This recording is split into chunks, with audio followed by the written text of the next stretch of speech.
your ego and you.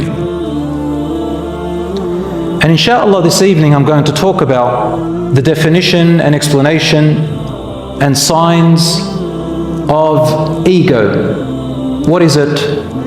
Is it good? Is it bad? Is it a mix of the two?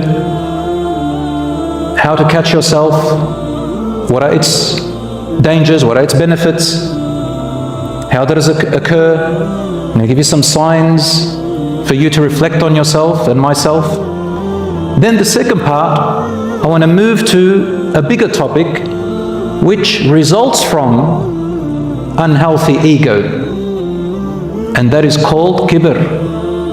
Kibr, which means arrogance.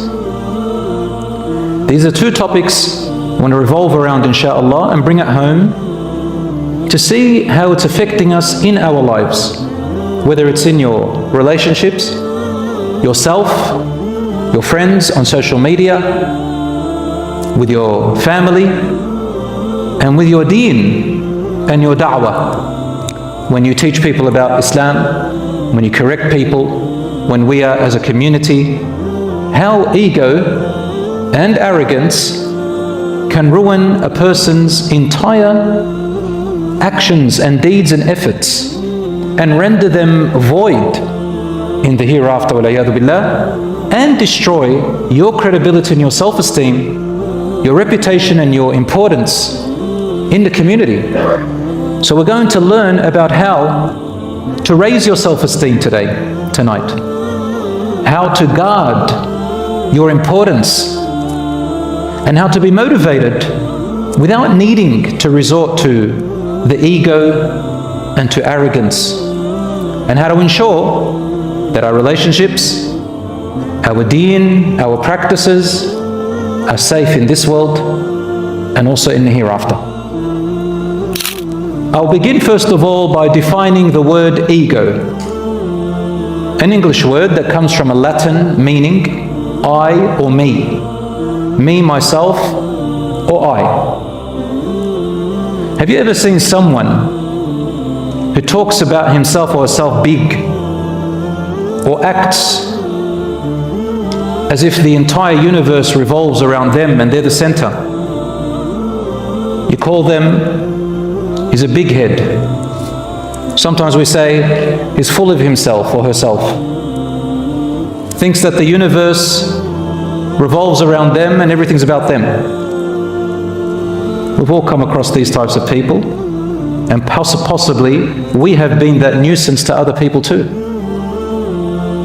In fact, many people, they are egotistic and don't even realize it, not conscious to it. And that's even worse, because every problem and every development starts from recognizing yourself and the problem before you can resolve it. The ego. In the Quran, we have a word called nafs, which means your inner self. It's made up of your conscience, your subconscious mind, your desires, your needs and wants. The ego is part of that personality. It's part of your nafs. And the nafs in the body is very childish and very cheeky, but it's also very dangerous. In what way? The nafs commands you and always makes you think about your own needs, wants, desires, and the ego part of it is also about your wants, needs and desires, but its main goal is your self-gratification. I'm the best. All attention on me. Some people even buy number plates on their cars. All eyes on me. We actually live in a world that's really self-centered now. Everyone's about satisfying. Most people are about satisfying themselves, their own desires, their wants and needs.